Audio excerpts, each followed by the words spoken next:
welcome back to our next episode, and we're here now. Tagal ko nakapag-upload, man. So it's been a while na nakapag-upload tayo. Wala kasi tayo magandang content, kasi pag repair lang paulit-ulit naman eh. Alam niyo naman natin lahat 'yun eh, di ba? Bihira na tayo napasukan ng ibang brand kasi exclusive na yung Kiki muna sa mga Kiki amplifier. So ayoko naman mag-upload ng same lang din na mga amplifier sa repair, kasi alam nyo naman yan eh. And here now, meron tayong bagong at saka hindi talaga bago, old, very old, a 31 years old device na very common or very popular sa sound industry. Ito yung Rane PE15 parametric equalizer. Yan, original yan. So I'll be having a review about this parametric equalizer, and shout out pala sa owner nito, si Boss Nestor Tapuyaw, at saka salamat din sa paghatid ng unit ito sa Mandawi City kay Boss Anthony Tapuyaw, yung pamangkin niya. Thank you. Ayun, so paano check natin yung review natin yung response ng Rane, kung to, kasi hindi naman lahat alam paano gawin to eh, paano gagamitin. Yan. Mostly kasi yung ginagamit natin yung yung graphic equalizer. So ano ba yung parametric equalizer naman? Yan. So yung parametric, without any further ado, diretso na tayo sa technicalities. Yan. So basically, meron tayong tatlong band, which is the first band, meron tayong 5 bands ng parametric equalizer. So each band is composed of a certain frequency adjustment. Yan, ito yung bandwidth niya, yung octave, kung gaano kataba at saka gaano kanipis yung gain o yung cut. So yung Q point niya. Ito naman yung gain, ito. So either gain or kuna natin yung, or babaan ng gain, diba? Yung pag naka-center yan, basically yan is equivalent ng bypass yan. So center to, kahit anong pihit mo dito is equivalent to bypass. Okay, I will prove that. Okay, so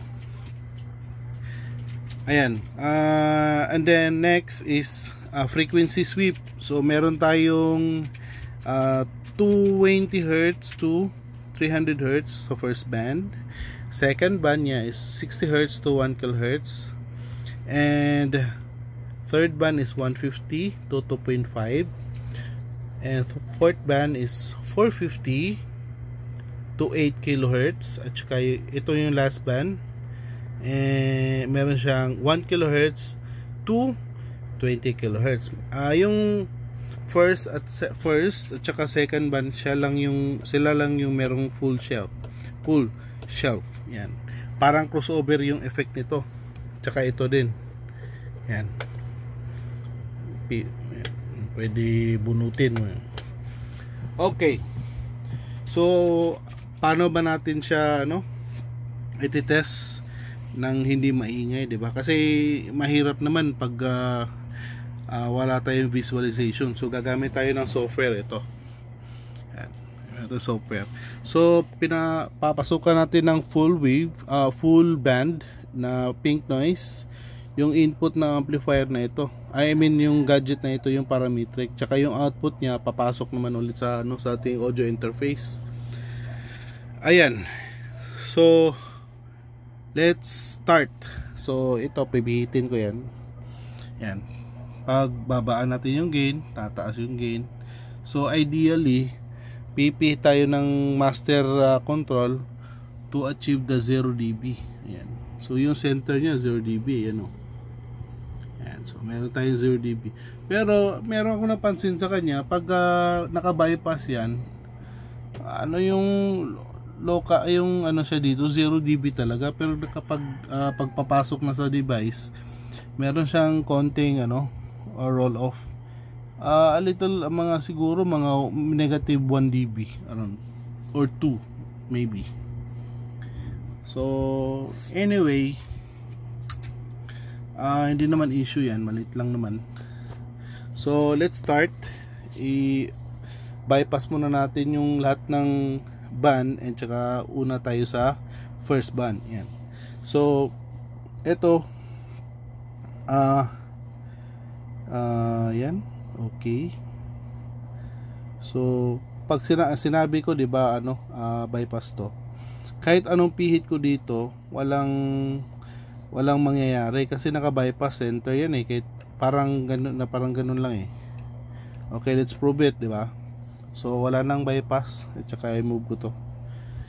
So kahit anong pihit ko dyan, wala talaga. So basically, pag naka-center yan, walang mangyayari dapat, which is good, approved. Okay, let's add a 3 dB increment. Yan. Meron tayong 3 dB increment sa 3 dB ba to? Number ba to? Per dB ba to? I'm not sure. I'm not sure if it's dB base, pero as per my monitor here, hindi umabot sa 3 dB. So let's add a little bit. So ayun, meron tayong 3 dB so around center ng 3 at saka 7 dB. So full na natin para meron tayong visualization, di ba? So full natin paunti-unti. Yan. So as of the moment, yung frequency natin is 65 Hz.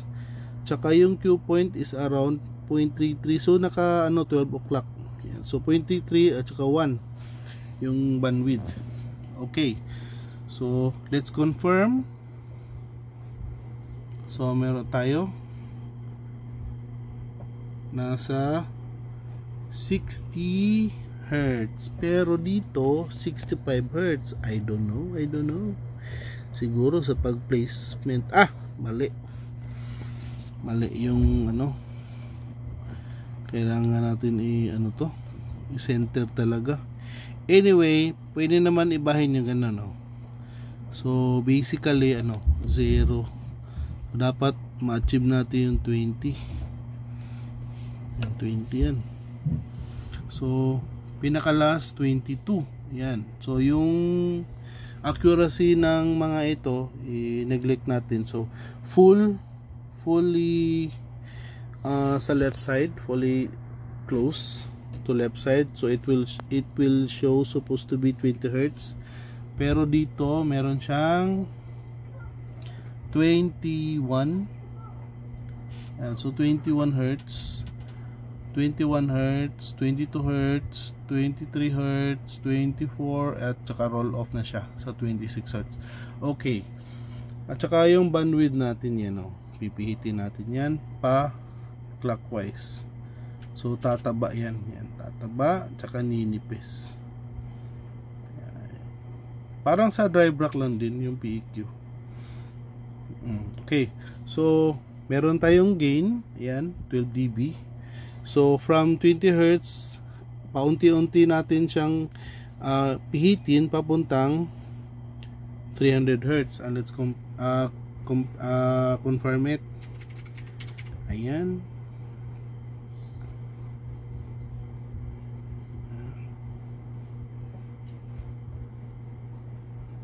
Ayan. So full 300 Hz. So let's confirm 300 nga ba? Ayun, ang bait naman. 300 Hz nga. At saka ito yung sinasabi ko, yan yung Q point. bandwidth. Tataba niyan. Parang bell type lang din eh. EQ, pero mas ano siya, mas manipis siya kaysa bell type na EQ. So ayan, 12 o'clock natin lahat ng bandwidth.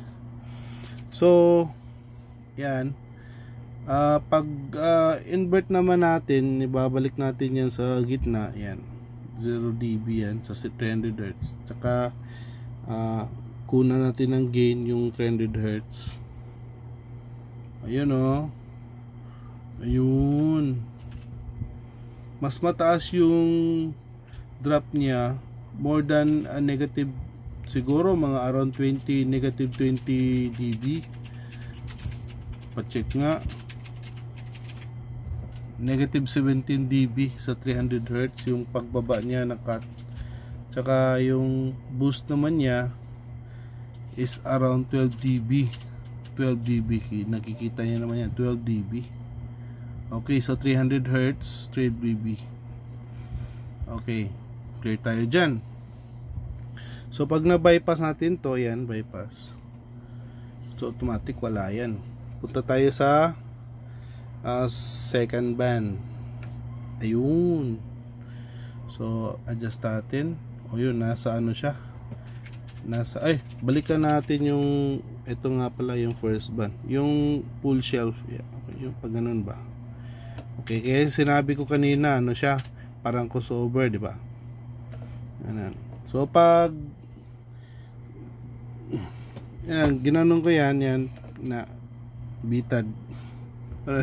Parang ganun. Kuna natin ng gain konti yan. Yan. Para siyang crossover, di ba? Yan. Yan yung effect niya, parang crossover lang din. Ayan, tsaka wala nang effect ng yung pag naka pull na yung shelf. Ayan, babalik naman niya pag yan push mo, yan, balik sa original yan. Yan. Okay, so same thing sa sa high frequency, ganun din, di ba? Okay, let's proceed to band 2. So basically, yung anong gagawin natin sa band 1 to 5, same thing lang naman din, pero confirm lang natin yung accuracy ng PQ na ito. So here we have 60 Hz to 1 kHz. Okay, let's confirm. Pagtaasan natin ng mga 7 dB. Ba't wala? Ayun. Okay, so we supposed to be having 60 Hz and we get a little bit lower, 55 Hz in the center. Roll up siya mga isang octave, so mga 40 sa pag full gain. Yan, full gain tayo, full yan. So 57 Hz, then natin i-max natin yung frequency to 1 kHz paunti-unti. Yan, ay yung kagandahan ng PEQ, mamumove mo yung frequency, yung target frequency mo. So we're aiming here 1 kHz, which is this one, 1 kHz, and we get 1 kHz. Very nice. So pihitin natin yung bandwidth nya. Bandwidth now is 12 o'clock.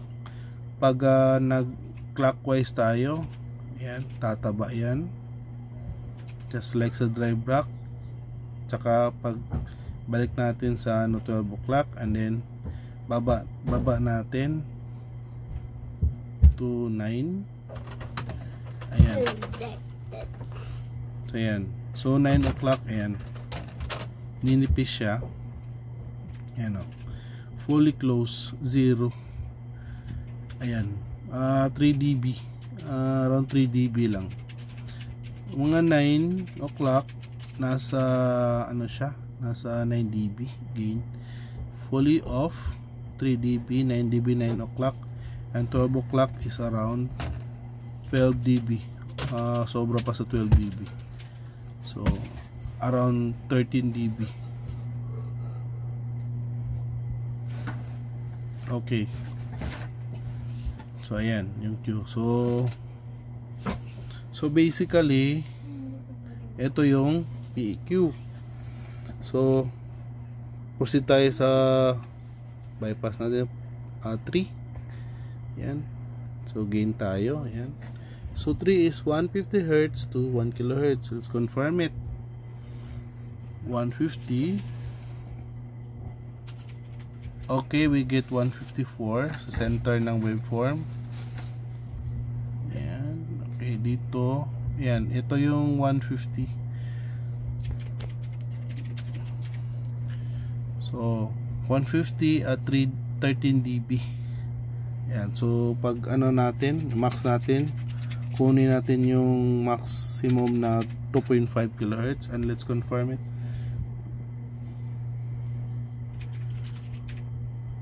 Yan, 2.5 hopefully, and we get 2.51 kHz at 13 dB boost. Okay, let's proceed to fifth band na ba? Fifth band? Third band pa pala yun. So fourth band tayo. Ayan, fourth band boost. So fourth band is 450 Hz. Ayan, we get center 453. Pero pag nasa center na yan ay naka-boost pala. So balik natin sa 12 o'clock yung bandwidth, and we get the exact frequency. Then fully maximum natin to 8 kHz, and let's check if ano siya, accurate. Dila, I said later on na mag TV. So we get 8 kHz, 7.95 kHz. Ayan, 8 kHz sa center. So Q point natin, good. Max 12 o'clock. Okay, next the fifth band and the final. Okay, sa 1 kHz, which is accurate 1.02, and maximum to 20, which is obviously kita naman 20. Yeah, 20 kHz. Okay, sa sinabi kong same lang siya sa crossover, pull natin yung shelf. Ayun, babaan natin konti yung gain. So, okay, full. So maximum niya kung naka full. Yan, so supposed to be ito yung 1 kHz, bababa yan pag naka full shelf, parang crossover. Yan lang. So pag pipihitin to clockwise, yan, so from high frequency, yan. So pag ibalik natin siya, yan, press. Ayun, certain frequency talaga yung target natin. Yan, it is very useful nga pala sa mga unwanted frequency na hindi natin gusto. Ayan, tapos ano, boost na cut. So ito yung mga ibang noon yung nakikita ko, cut nila yung pwede nilang hanapin yung frequency na nagfi-feedback. Yan yun, ayun lang frequency, pwede hanapin yan. Ito parang si ano, Michael Lawrence yung drop. Oh, you know, diba, max na yan. Ito yung pinipihit ko dito, yung bandwidth, kasi yung kapal niya. Yan, yan yung ano na, dirty na yung ano, yung knob. Okay, so balik natin sa frequency na ideal and a little bit. Ayan. Ayan. Ito yung sira na yung ano, yung last dirty na siya, dirty. Scratchy na to sa ano, sa actual. Ayan. Okay. At saka yung good thing about this PEQ is pwede mo pagsasabayin yung 5 frequency. So ayan, yung first frequency, yung second, ayan, ito yung second, tsaka ano natin, move natin yung first frequency gain here. Ito yung first, ayan, pwede natin move yan. Ito yung second, ayan, second frequency, second band. Third band on natin, pwede natin move yan. Pwede mag overlap yan hanggat sa depende sa maximum, so up to 150 Hz overlapping. Tsaka ito rin pwedeng overlap yun sa kabila. Ayan. Up to 1 kHz to. Ayan. Ayan. So ito yung dalawang frequency, first band, second band, at third band. Ito naman third band, fourth band. Yan. Tsaka yung final, yung fifth band.